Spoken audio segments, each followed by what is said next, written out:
বিশালগড় নাড়াউড়া এলাকা থেকে fishing cat উদ্ধার করল বন দপ্তরের কর্মীরা। এলাকায় জনমনে আতঙ্ক। জানা যায় দীর্ঘ কয়েকদিন যাবৎ একটি ফিশিং ক্যাট ও তার শাবকরা এলাকায় ঘোরাফেরা করছে, যা দেখে এলাকার জনমনে আতঙ্ক ছড়িয়ে পড়ে। অনেকদিন যাবৎ একটি বাঁশের ঝাড়ের মধ্যে ফিশিং ক্যাট ও তার শাবকরা থাকতে দেখেছেন এলাকার জনগণ।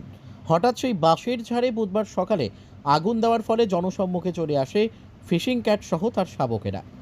জনগণে শুরু হয় আতঙ্ক। মানুষ ঘর থেকে বেরোতে ভয় পাচ্ছে। খবর দেওয়া হয় চরিলাম বন দপ্তর অফিসে।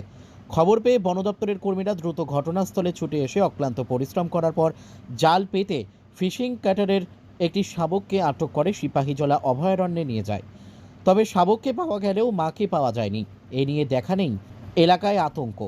তবে একাংশ লোকেদের বক্তব্য, সিপাহীজলা অভয়ারণ্যে সঠিকভাবে খাবার না পেয়ে এগুলি লোকালয়ে চলে আসছে। আমরা আপাত দৃষ্টিতে মনে হইতাছে এটা একটা বিরল প্রজাতির প্রাণী, যেটা আমরা ফিশিং ক্যাট কইয়ে থাকি। এটা কয়েকদিন আগে এটার সাথে আরও 4টা বাচ্চা আছে। আর এটা আমার মনে হইতাছে এটা মাটা। এটা একটা বাচ্চারে আসলো। আমরা আরও পিছনে একটা বাচ্চার আছে, দুই সাইডে জল, মাঝখানে একটা বাচ্চার আসলো। ওই বাচ্চারটা আজকে সকালবেলা বিক্রি হয়ে গেছে। তো বাচ্চাটার মধ্যে আগুন লাগানো হয়েছে। 3 দিন ধরে এটা এদিকে দেখা যাইতেছিল বাচ্চাটি রেলে এসে বন দপ্তর থেকে 2বার লুক আয়া গেছে, কিন্তু তারা যথেষ্ট পরিমাণে আইডেন্টিফাই না করার কারণে তারা ধরে নিতে পারছে না।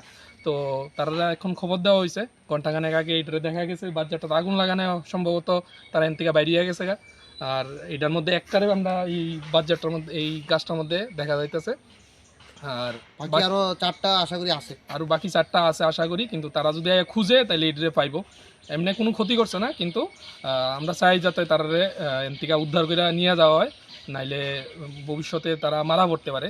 এমন বাচ্চাদের তারা যদি আগুন লাগাই দেয়, এমন সাইডে বাইডে যদি আরও কিছু আগুন লাগায়, তাহলে তো তারা মারা পড়বো। তো আমরা চাই বন কর্মীরা যাতে তাড়াতাড়ি হিসেবে এটাতে উদ্ধার করে নিয়ে যায়। কখন দেখতে পেলেন আপনারা?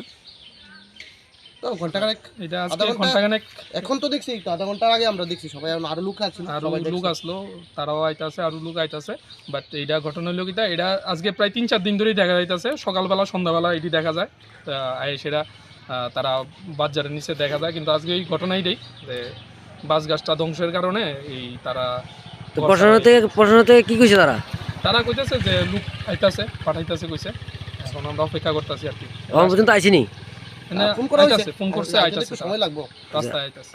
আপনার তোমার নাম? আমার নাম তিতাস সাহা। জয়দীপ রায়। এই জায়গাটা কি ধরে? এটা নাড়াউড়া প্রকৃতি সংঘ ক্লাবের পাশে। প্রকৃতি সংঘ ক্লাবের পাশে নাড়া।